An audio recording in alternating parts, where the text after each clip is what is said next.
आज एक भाई साहब मुझसे कह रहे थे मेरा बहुत बुरा वक्त चल रहा है।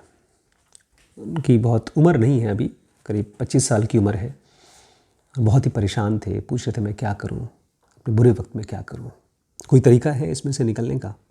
बुरा वक्त हम जब किसी चीज़ को कहते हैं तो थोड़ा सा हम कंफ्यूज्ड हैं, थोड़ा सा नहीं बहुत ज़्यादा कंफ्यूज्ड हैं। वक्त एक बहुत बड़े समंदर की तरह है, उसमें ढेर सारी लहरें हैं, लेकिन हम उसमें एक नाव लेकर के चल रहे हैं। और हमारा कंक्लूजन जब हम किसी वक्त को बुरा या भला कहते हैं तो वो एक चप्पू की तरह काम करता है। कोई नाव चला रहा है तो उसमें नहीं, लोग रोइंग करते हैं। ऐसे ही जब आप किसी समय को डिफाइन करते हैं, कंक्लूड करते हैं कि वो बुरा है या भला है।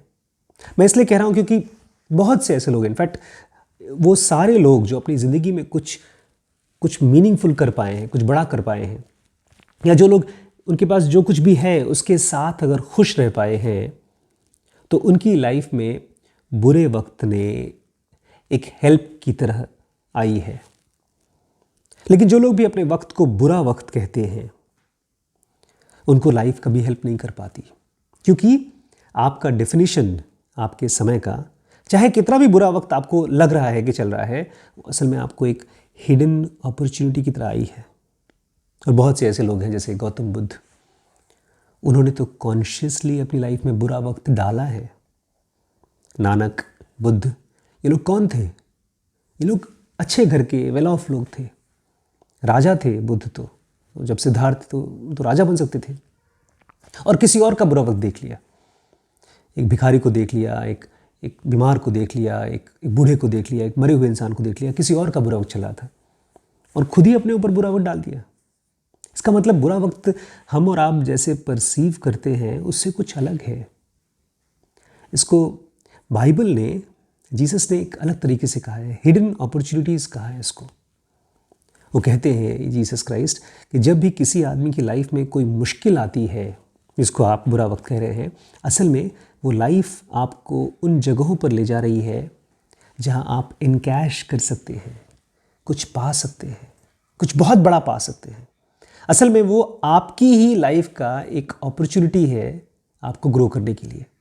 लेकिन जैसे ही आप उसको बुरा वक्त बोलते हैं, आप एक ऐसे दरवाजे को मना कर रहे हैं कि मैं ऐसे दरवाजे में नहीं घुसूंगा जहां पर आपके लिए सोने चांदी और जवाहरात रखे हैं, एक्सपीरियंसेस के। ऑब्वियसली क्या पता रियल एक्सपीरियंस, रियल सोने चांदी और जवाहरात आपको मिल जाएं।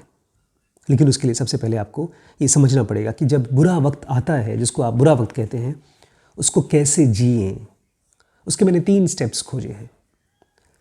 जब आप इन तीनों स्टेप्स को एक एक करके मास्टर कर लेंगे, तब आप कभी भी ये नहीं बोल पाएंगे कि मेरा समय अच्छा चल रहा है कि बुरा चल रहा है। कृष्ण ने अर्जुन को यही आगाह करने की कोशिश की, चेतावनी देने की कोशिश की कि सही गलत, अच्छा बुरा, इनके डेफिनेशन से बचो, बिकॉज रियलिटी रियलिटी है, वो अच्छी या बुरी नहीं होती।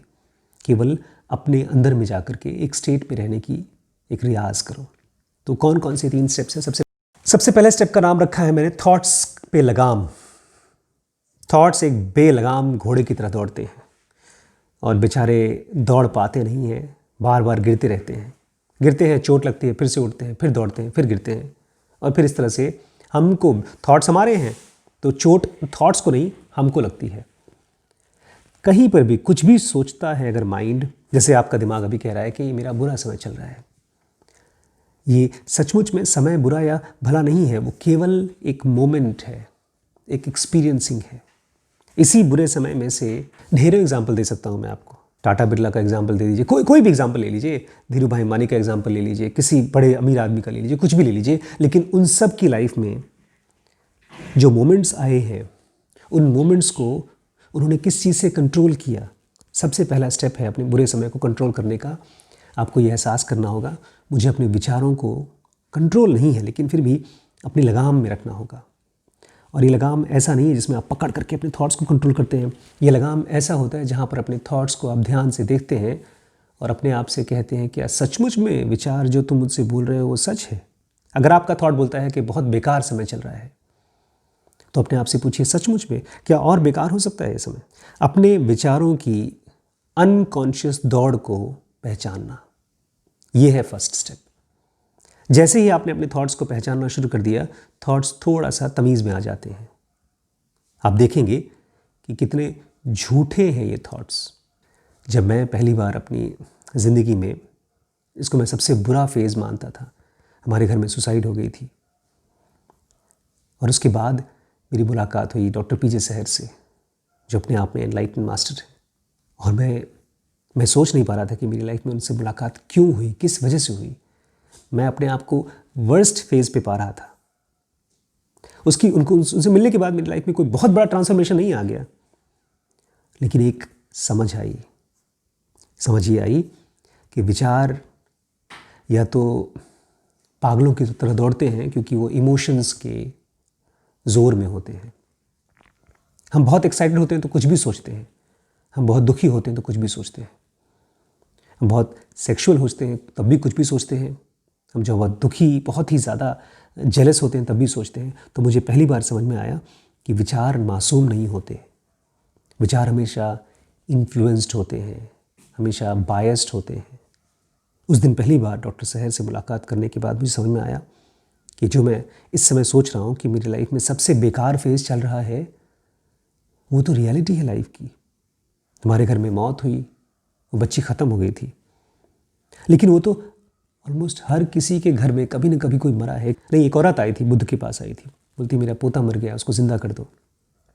बुद्ध कहते हैं ठीक है मैं ज़िंदा कर दूंगा, लेकिन एक पोता है कि ज़्यादा पोते हैं? बोलती एक ही पोता है। बोलते हैं अगर ज़्यादा पोते होते तो? बोलती तब दुख की बात नहीं है, तब तो एक पोता मर गया तो दूसरे के साथ मैं खुश लेती। तो बुद्ध कहते हैं नहीं पगली, अगर तेरे पास 10 पोते होते और 10 पोते मरते तो तुझे ज़्यादा दुख होता। ये चीज़ मैंने भी देखा उस दिन। उस आशीष शुक्ला के मन में दुख नहीं था, मुझे वो डेथ एक रियलिटी की तरह दिखाई दी, जो एक फैक्ट है लाइफ की। उस दिन मैं कहता हूँ मेरे थॉट्स को तमीज़ आ गई।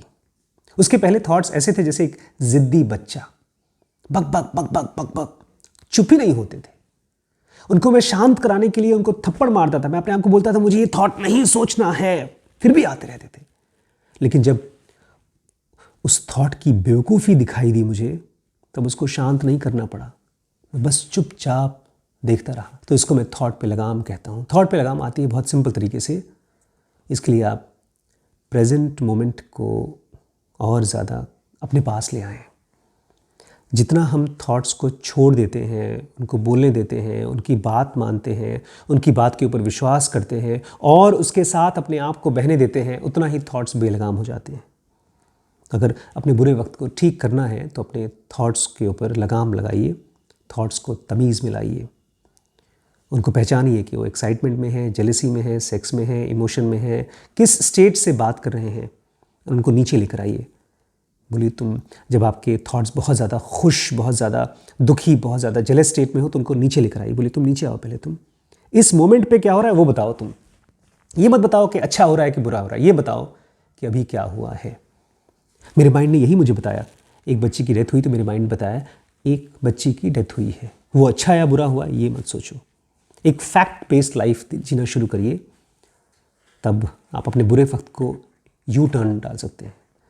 आप बिल्कुल नहीं समझ पाएंगे कि बुरा कौन सा था, भला कौन सा था, क्योंकि अब सारी ज़िंदगी आपको अपने खुद के जो नाव है, क्योंकि ये समय एक नाव बड़े बड़े से समुद्र की तरह है, उसमें आपको रो करके जा रहा है। माया जाल बोला है इस दुनिया को, तो उसमें अचानक से आपके हाथ में कंट्रोल आ जाएगी। फिर आप सेकंड स्टेप पे जाइए। पहले तो पहचान लिया थॉट्स किस टाइप के हैं, कौन से इमोशन से आ रहे हैं। उसके बाद आइए प्रैक्टिस ऑफ ज़ीरो पे। ज़ीरो मतलब शून्य। थोड़ा सोचिए किन लोगों ने कल्पना की होगी शून्य की, कैसे लोग होंगे। नहीं, हम और आप इसलिए नहीं पहचान पाते शून्य को क्योंकि ज़ीरो है, उसकी कोई वैल्यू नहीं है। लेकिन शून्य की वैल्यू इतनी ज़्यादा है, जब हमको कुछ करना होता है तो विचार वगैरह करते हैं, उससे कुछ काम करते हैं। लेकिन जब बहुत परेशान है, मान लीजिए लाइफ में बहुत ज़्यादा परेशान है, तो क्या करें? कुछ मत करिए। लेकिन अपने आप में कुछ नहीं करना ये समझ में नहीं आता है। एक बार ब्रूस ली छुट्टी पर थे, बोलते हैं आज मेरा डू नथिंग डे है। आपको पता है ना, ब्रूस ली एक तरह के मॉन्क थे, एक तरह के बहुत डीप प्रैक्टिशनर थे चाइनीज़ मार्शल आर्ट्स के। और मेडिटेशन की भी। तो उनके पास उनके कोई जान पहचान के कोई फ्रेंड आए, बोलते हैं चलो आज पार्टी करते हैं। बोलते नहीं, आज का दिन बहुत स्पेशल है, आज मैं डू नथिंग करता हूँ, आज मैं कुछ नहीं करता हूँ। उस दिन वो टीवी नहीं देखते थे, कोई किताब नहीं पढ़ते थे, बस कुछ नहीं करते थे। क्या आप कर सकते हैं? जब आप बहुत परेशान हैं, बहुत दुखी हैं, तो उसको सॉल्व करने के चक्कर में मत पड़े, कुछ ना करें। दुखी थॉट को देखे भी ना, ये ना कहें कि हाय राम मैं बहुत दुखी हूँ, उसमें भी आप कुछ ना कुछ कर रहे हैं। जब किसी को बोलते हैं आप कि मेरी ज़िंदगी बर्बाद हो गई, मैं बहुत दुखी हूँ, तो क्या पता किसी के साथ आप जाकर के शराब पी लें, किसी के साथ जाकर किसी की बुराई कर लें। दुखी आदमी पता नहीं क्या क्या बोल देता है, नहीं। इसलिए वो एक अलग टाइप की साधना होती है, इसको मैं प्रैक्टिस ज़ीरो बोलता हूँ, कुछ नहीं करने की प्रैक्टिस। पता है, प्रैक्टिस ज़ीरो के बारे में आप सोच नहीं सकते, बिकॉज वो ज़ीरो है। इस प्रैक्टिस के बारे में सोचिए मत, खाली बैठ जाइए और होने दीजिए जो हो रहा है। बुरा वक्त है ना आपके हिसाब से, होने दीजिए उसको।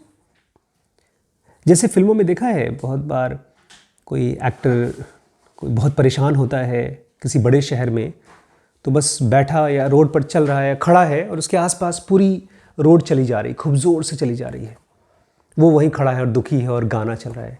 ऐसे ही अपने आप को भी छोड़ दीजिए। ऐसे सोचिए ठीक है, बुरा वक्त है, आपके आसपास से ज़ोर ज़ोर से बहता जा रहा है, लेकिन बहुत बहुत जल्दी आप एक स्टेट को एक्सपीरियंस करेंगे जिसमें आप नथिंग के साथ हैं, एक टाइमलेस स्टेट के साथ हैं।